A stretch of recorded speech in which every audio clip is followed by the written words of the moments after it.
What's up, guys, and welcome to part one of the finale of my reviews for the Harry Potter series leading up to Fantastic Beasts and Where to Find Them.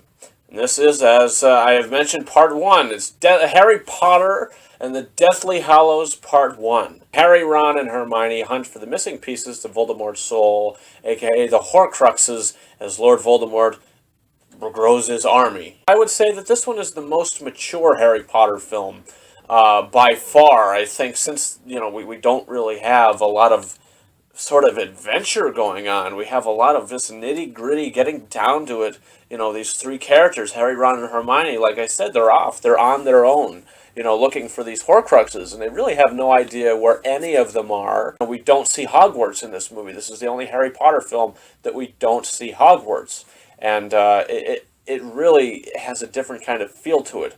They're camping half the time. From the beginning of the film, we start with, Harry, he's with all of his friends, Fred, George, Ron, Hermione, Mad-Eye Moody, Lupin, Hagrid, Arthur Weasley, they're all here to pretty much take Harry to the Burrows. And the only way to do that is to disguise everyone else as Harry. They all have to wear the same thing. That's when there's this big ambush in the sky, and Voldemort's, he knew that Harry was being moved that night, and unfortunately he loses his bird, or his owl, I should say, he loses Hedwig. Hedwig dies. He sacrifices himself for Harry. He tries to save Harry, and it's sad. It's sad to watch that.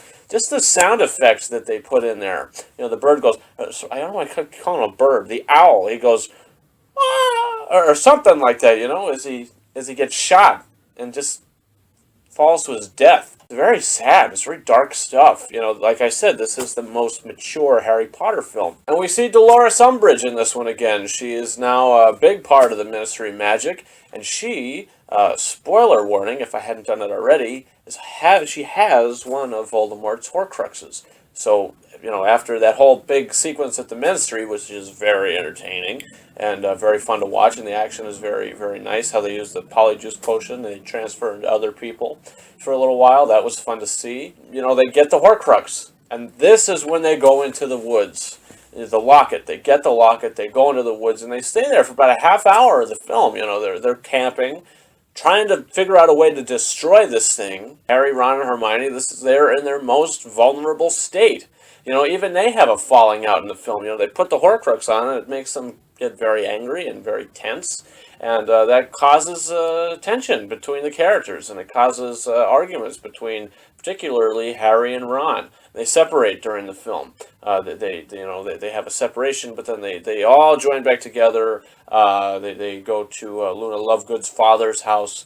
Exilius Lovegood? I can't even pronounce his name. It's something along those lines.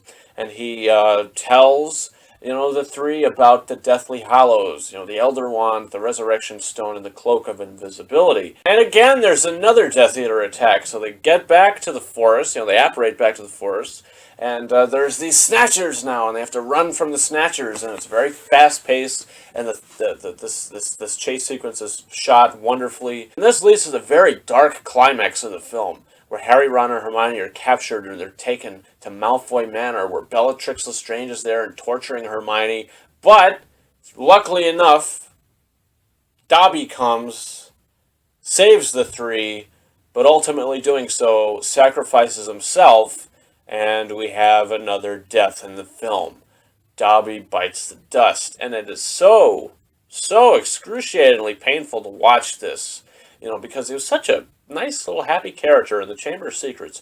We see him again in this movie a little bit during the middle of the film. He comes back at the end, still wanting to help Harry, and when he's just laying there in Harry's arms, just dying and saying his last words, it is very sad. It's very touching. And the music that plays, Alexandre Desplat has come in to compose Harry Potter and the Deathly Hallows Part 1. He also does Part 2, and I must say that this is one of the best Potter scores ever. Not as good as the Prisoner of Azkaban score by John Williams. That's the best, hands down, for my opinion. But this comes very close. And this one, unlike the Half-Blood Prince, has not a helpful ending at all. This has a very dark, depressing ending after Dobby's burial. Lord Voldemort, he goes and he goes to Dumbledore's grave, and he breaks it open, and he robs Dumbledore's dead body of Dumbledore. He robs and he steals the Elder Wand, the most powerful wand, one of the Deathly Hallows. The Elder Wand is the most powerful wand in the world. He steals it. He thinks that he could really do some severe damage with this. He thinks that he could be able to kill Harry with this. He puts it up in the air and he shoots it into the sky, and the movie ends. This is the cliffhanger. If it's called Part 1, it's going to have a cliffhanger. But I'm not going to say you're leaving disappointed, though. Some of these movies just set themselves up for disappointment. It really didn't. You watch it, it ends, and you have a sense of satisfaction because of how well filmed it was, how well directed it was, how well acted it was.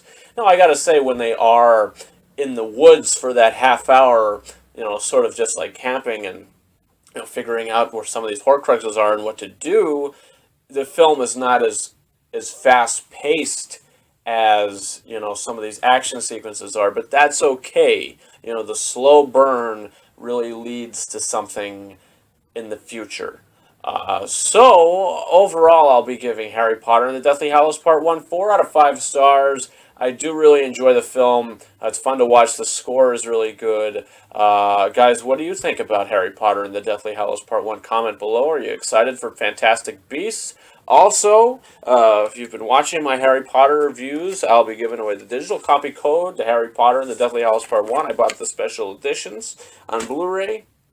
And what I usually do is I ask you guys a question, so you'll answer it in the comments if you want the digital HD code, and whoever I feel is given the best answer, I'll send you the code. If you want me to send it to you on Facebook, Twitter, Instagram, whatever you want, feel free. Just leave in the comment what you want me to send it to you on, and I will do that. And this time, my question is, which Harry Potter score is your favorite?